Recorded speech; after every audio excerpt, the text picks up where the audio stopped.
Seethamma ಎದ್ದೋಳು Seethamma.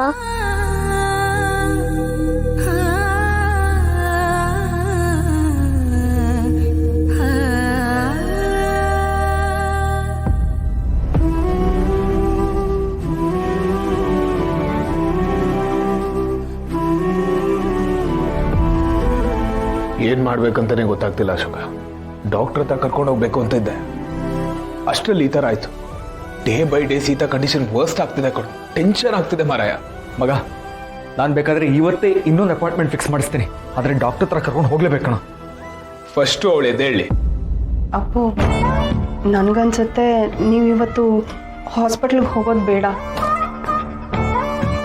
Sita already drain out ಆಗಿದ್ದಾಳೆ.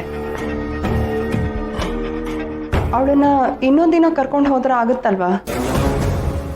ಚಿಕ್ಕಿ, ಸೀತನ್ನ doctor ಹತ್ರ ಕರ್ಕೊಂಡು ಹೋಗೋದು ಲೇಟ್ ಮಾಡಿದಷ್ಟು ಅವಳಿಗಿರೋ ಸಮಸ್ಯೆ ಇನ್ನೂ ಹೆಚ್ಚಾಗ್ತಾನೆ ಹೋಗುತ್ತೆ. ಅಶೋಕ, ಭಾರ್ಗು ಹೇಳ್ತಾ ಇರೋದು ಸೀತನ್ನ ಇವತ್ತು ಕರ್ಕೊಂಡು ಹೋಗೋದು ಬೇಡ ಅಂತಷ್ಟೇ. ನಾಳೆ ಕರ್ಕೊಂಡು ಹೋದ್ರೆ ಆಯ್ತಲ್ವಾ? ಮತ್ತೇನಿಲ್ಲ, ಅವಳಿಗೀಗಾಗಲೇ ಸುಸ್ತಾಗಿದೆಯಲ್ಲ ಅದಕ್ಕೆ. ಮಗ, ನನಗೂ ಅದೇ ಕರೆಕ್ಟ್ ಅಂತ ಅನ್ನಿಸ್ತಿದೆ.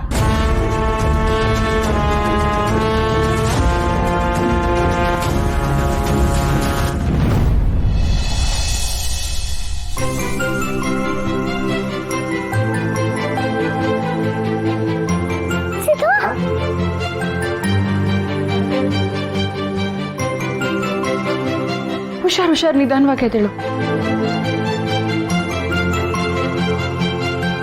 ಲೇಟ್ ಆಗಿದೆ ನಿನ್ಗೆ? ಯಾವಾಗ ಲೇಟ್ ಮಾಡ್ಕೊಂಡೆ? ಹುಷಾರಾಗಿರ್ಬೇಕು ತಾನೆ. ಇದೇನು ಸ್ವಲ್ಪ ಹೊತ್ತಿಗೆ ಮುಂಚೆ ನಡೆದಿದ್ದ ಸೀತಂಗೇನು ನೆನಪೇ ಇಲ್ವಾ?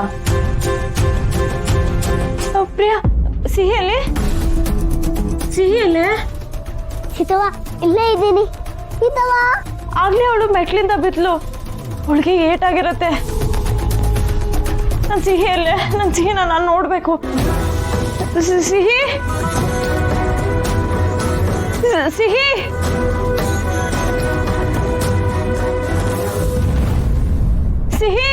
ಅವ್ರು ಇವತ್ತು ಯಾವುದೇ ಕಾರಣಕ್ಕೂ ಹಾಸ್ಪಿಟ್ಲಿಗೆ ಹೋಗಲ್ಲ. ಆ ಸೈಕ್ಯಾಟ್ರಿಸ್ಟ್ ಬಗ್ಗೆ ಆದಷ್ಟು ಬೇಗ ಏನಾದರೂ ಮಾಡಬೇಕು.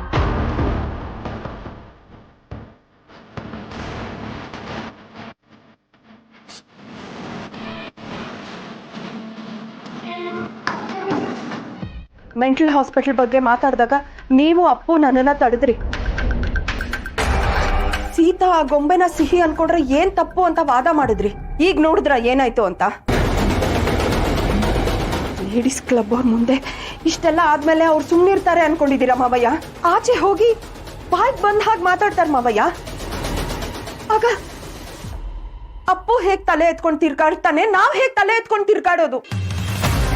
ಇಷ್ಟು ದಿನ ಪೊಲೀಸ್ ಸ್ಟೇಷನ್, ಕೋರ್ಟು ಅಂತ ಅಲ್ಲಿದ್ವಿ, ಈಗ ಹಾಸ್ಪಿಟಲ್ಗೆ ಅಲಿತೀವಿ. ರಾಮ ಸೀತನ್ನ ನೋಡ್ಕೊಂಡು ಎಷ್ಟು ದಿನ ಅಂತ ಹೀಗಿರ್ತಾನೆ ಮಾವಯ್ಯ? ಮದುವೆ ಆದಾಗಿಂದ ಒಂದಿನ ನನ್ನ ಅಪ್ಪು ನೆಮ್ಮದಿಯಾಗಿಲ್ಲ. ನೀನೇನು ಯೋಚನೆ ಮಾಡಬೇಡ ಭಾರ್ಗವಿ, ಇನ್ನೇನು ಆಸ್ಪತ್ರೆಗೆ ಕರ್ಕೊಂಡು ಹೋಗ್ತಾನೆ, ಎಲ್ಲ ಸರಿ ಹೋಗುತ್ತೆ. ಒಳ್ಳೇದಾಗ್ಲಿ ಅಂತಾನೆ ಮಾವಯ್ಯ ನಾನು ಹೇಳ್ತಿರೋದು.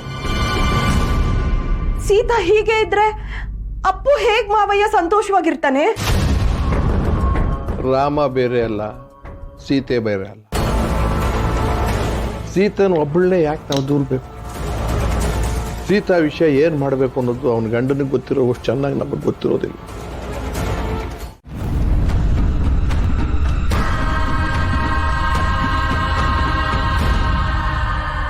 ರಾಮ್ನಿಂದ ಸೀತನ ದೂರ ಮಾಡಕ್ಕೆ ನೋಡ್ತಾ ಇದ್ದೀರಾ ಚಿಕ್ಕಿ? ಸಿಹಿ ಇಲ್ಲ ಅನ್ನೋ ವಿಚಾರ ಸೀತಂಗೆ ಗೊತ್ತಾಗಬಾರ್ದು ಅಂತ ನಾವು ಪ್ರಯತ್ನ ಪಡ್ತಾ ಇದ್ರೆ, ಗೊತ್ತು ಮಾಡಬೇಕು ಅಂತ ನೀವು ಟ್ರೈ ಮಾಡ್ತಾ ಇದ್ದೀರಿ. ಜೊತೆಗೆ ಸೂರಿ ತಲೆಯಲ್ಲಿ ಸೀತನಿಂದ ರಾಮ್ ಜೀವನ ಹಾಳಾಗ್ತಿದೆ ಅನ್ನೋ ಒಂದು ಭಾವನೆನ ಕ್ರಿಯೇಟ್ ಮಾಡಕ್ಕೆ ಪ್ರಯತ್ನ ಪಡ್ತಾ ಇದ್ದೀರಾ. ಯಾರಿಗೋಸ್ಕರ ಚಿಕ್ಕಿ ಇದೆಲ್ಲ? ಇದ್ರ ಹಿಂದೆ ಯಾವುದೋ ಒಂದು ಒಳ್ಳೆ ಉದ್ದೇಶ ಇದೆ ಅನ್ನೋದು ನನಗಂತೂ ಕಾಣ್ತಾ ಇಲ್ಲ. ಅಶೋಕ್, ಇದು ನನ್ನ ಮನೆ ವಿಚಾರ, ನಿನಗೆ ಸಂಬಂಧಪಟ್ಟಿದ್ದಲ್ಲ. Stay out of it. ಸಂಬಂಧ ಇದೆ ಚಿಕ್ಕಿ, ಯಾಕೆಂದ್ರೆ ಇದು ನನ್ನ ಗೆಳೆಯನ ವಿಚಾರ. ನನ್ನ ಗೆಳೆಯನ್ಗೆ ಏನಾದರೂ ತೊಂದರೆ ಆದ್ರೆ ಅವನಿಗೂ ನಿಮಗೂ ಅಲ್ಲ, ನಿಮಗೂ ನನಗೂ ಶುರು ಆಗತ್ತೆ. ಏನೋ ಶುರುವಾಗುತ್ತೆ? ಏನ್ ಶುರುವಾಗುತ್ತೆ? ಗಾದೆ ಕೇಳಿದ್ಯಾ? ಕೈಲಾಗದೆ ಇರೋನು ಮೈಯೆಲ್ಲ ಪರ್ಚ್ಕೊಂಡಂತೆ. ಆ ಥರ ಮೈಯೆಲ್ಲ ಪರ್ಚ್ಕೋಬೇಕಾಗತ್ತೆ. ನನ್ ತಂಟೆಗೆ ಬರಬೇಡ. ಚಿಕ್ಕಿ, ರಾಮ್ನ ಮಗ ಮಗ ಅಂತ ಹೇಳ್ತೀರಾ? ಮಗನ ಮೇಲೆ ಯಾಕೆ ಚಿಕ್ಕಿ ಇಷ್ಟೊಂದು ದ್ವೇಷ? ಅಶೋಕ್, ಎನ್ನಫ್. ಚಿಕ್ಕಿ, ನಾನು ಏನು ಹೇಳ್ತೀನಿ? ನನ್ ದಾರಿಗೆ ಅಡ್ಡ ಬರ್ತಾನೆ ಇದ್ರೆ ನಿನ್ ಗೆಳೆಯನಿಗೂ ಸೇರಿ ಗುರಿ ಇಡ್ಬೇಕಾಗತ್ತೆ. Just stay out of it.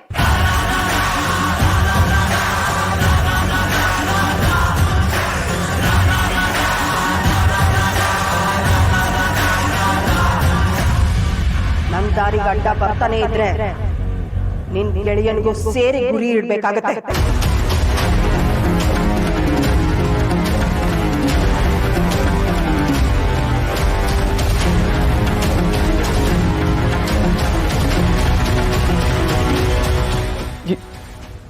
ಏನಂದ್ರಿ ನೀವು?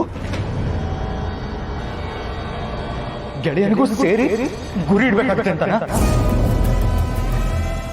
ಅಂದ್ರೆ ಅವನಿಗೂ ಅನ್ನೋ ಮಾತಲ್ಲಿ ನೀವು ಇನ್ಯಾರಿಗೂ ಗುರಿ ಇಟ್ಟಿದ್ರಿ ಅಂತ ಆಯ್ತು. ಸಿಹಿಗೆ ಹೀಗಾಗೋದಕ್ಕೆ ಕಾರಣ ಯಾರು? ಕಾರಣ ಯಾರು ಚಿಕ್ಕಿ?